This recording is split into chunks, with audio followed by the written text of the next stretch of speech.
Hi, and welcome back to Navigate, a transitioning program for military veterans, first responders, family members, and allied health professionals. One of the most valuable tools I use with veterans is explaining how the brain works. Just as a map and compass and an awareness of the territory to be covered are critical to successful patrol, so too is understanding the terrain of the brain. Understanding how you think, feel, and react will make more sense. The two operational areas I will focus on are the front and the back of the brain. To keep things simple, we can understand the front as the smart brain and the back as the more impulsive brain. The front can think and reason and make sure that it faces outwards when you set up your claymore mine. It thinks, plans, and strategizes. The back is likely to set up an ambush with the claymore facing inwards towards you or destructively outwards towards those you care for. This part of the brain immediately responds when things go wrong. It is continuously in action and operates in high states of hypervigilance. Trauma results in significant overactivity in this part of the brain. The high levels of fear response activate symptoms of alertness, scanning, and anticipation of an attack. Under typical situations, blood flows from the back of the brain to the front. As long as this flow is regular, we can think about what we are experiencing and plan an appropriate response. For veterans with post-traumatic stress and high levels of trauma, the brain is still at war, no matter how many years may have passed. The high levels of stress, depression, anxiety, and trauma kick up the arousal levels in the back of the brain. As a result, the blood flow to the front of the brain decreases, which in simple terms is the equivalent of being on a patrol with no radio, map, or compass. We then retreat and function at high levels of alertness to protect ourselves and others around us. So, with the back of your brain running its show without the capacity to reason or think clearly, we're going to have problems. The challenge is that many veterans arrive home with their brains still in operational mode, and as a result, they bring the war within them into their home territory. Let's begin with the front of the brain, or the OP, or observational post as it's known. This part of our brain has distance from whatever is happening. This part of the brain collects information coming in from the external environment. It rapidly evaluates what needs to be attended to, be kept under observation, or immediately responded to. It is the rational, thinking, planning, observant part of ourselves. The more we can remain in OP, and by that I mean the ability to observe, plan, think, and organize, the more we will accurately assess situations and effectively manage them. When we step out of OP mode, the outside world can be perceived as dangerous and a real threat. So, for example, other drivers, a cardboard box on the side of the road, or a chaotic shopping center.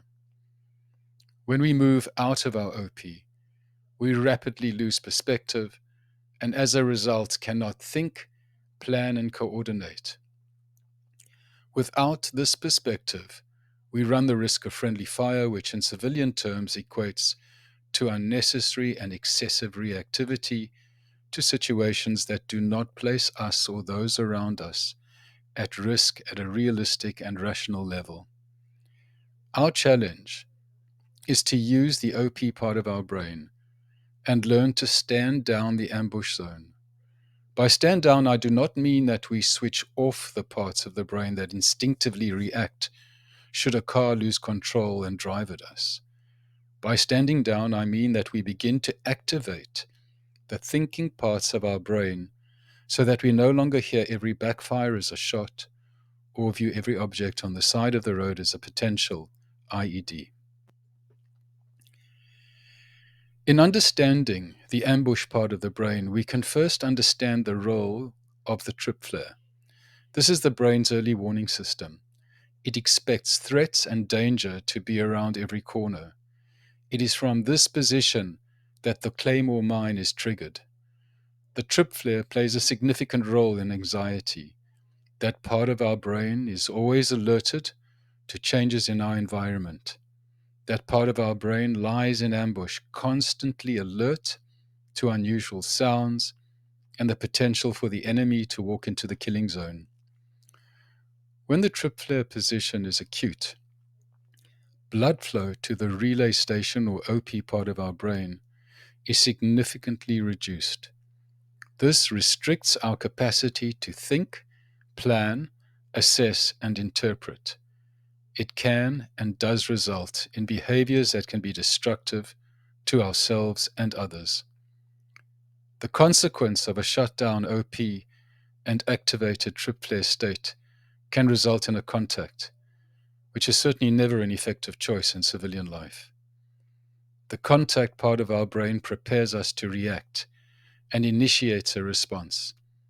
The impact of this level of arousal and reactivity on well-being at high levels can be very toxic. It can increase the likelihood of self-destructive behaviors such as anxiety, stress, and alcohol abuse. When we are constantly operating from out our ambush zone, our ability to self-care and maintain well-being can be profoundly impacted. It's a bit like not taking time to clean your weapon. And in other words, when I say that, I mean oiling the moving parts and doing a pull-through, which for those of you that do not understand this expression means cleaning the barrel of the weapon. At this point, we are at risk of three things happening which will impact on ourselves as well as those around us.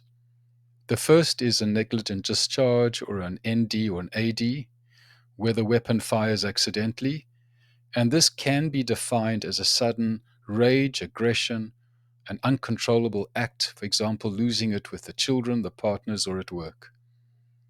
Or we can have a stoppage, where a round gets stuck in the barrel. This equates to high anxiety, stress, or depression. We shut down operational awareness and functionality. Finally, we can have a runaway gun, where the weapon fires continuously on its own volition.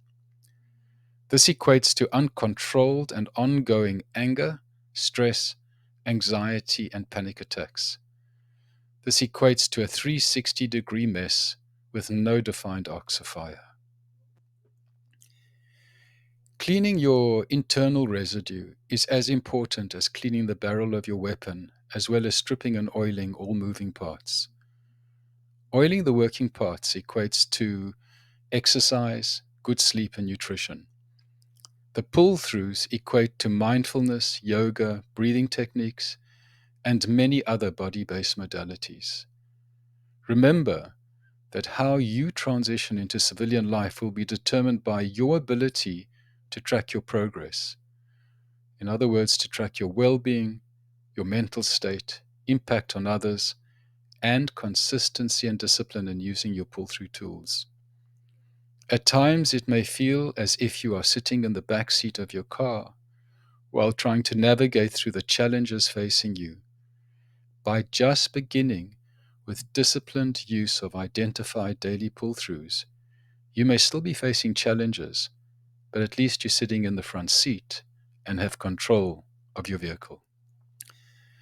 Here are some examples of effective pull-throughs: a glass of cold water, which changes blood flow in the brain; the breathing techniques such as box breathing or 4-7-8 breathing; a cold shower.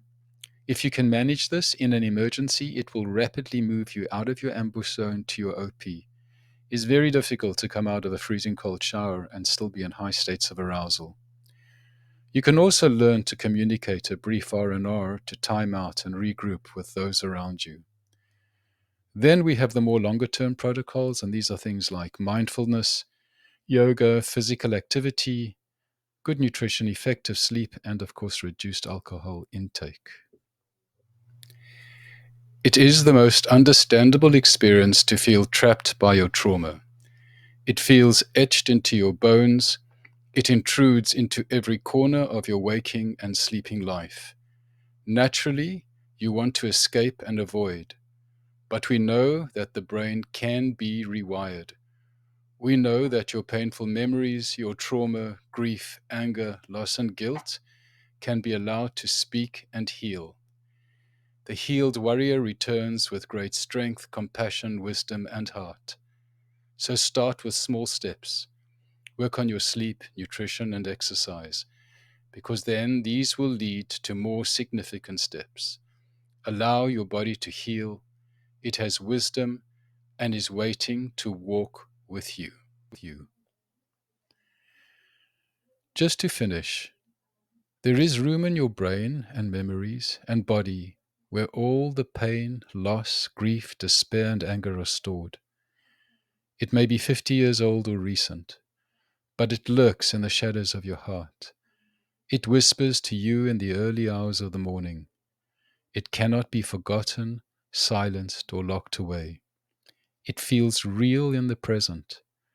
However, rather try and see it as energy stored in your body. It needs to talk to you. It needs to be listened to, and it needs to come to the surface of your heart and heal. Yes, it can be a painful journey, but healing takes courage and commitment. Better to feel than to numb out or push down. This journey down into the roots of your memory cannot be made on your own. Asking for help is a sign of strength. Your heart will open and your body will heal.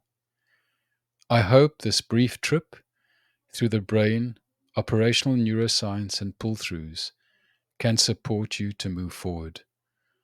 Looking forward to seeing you next time. Take care, look after your bodies, your brains, and disciplined pull throughs. Bye.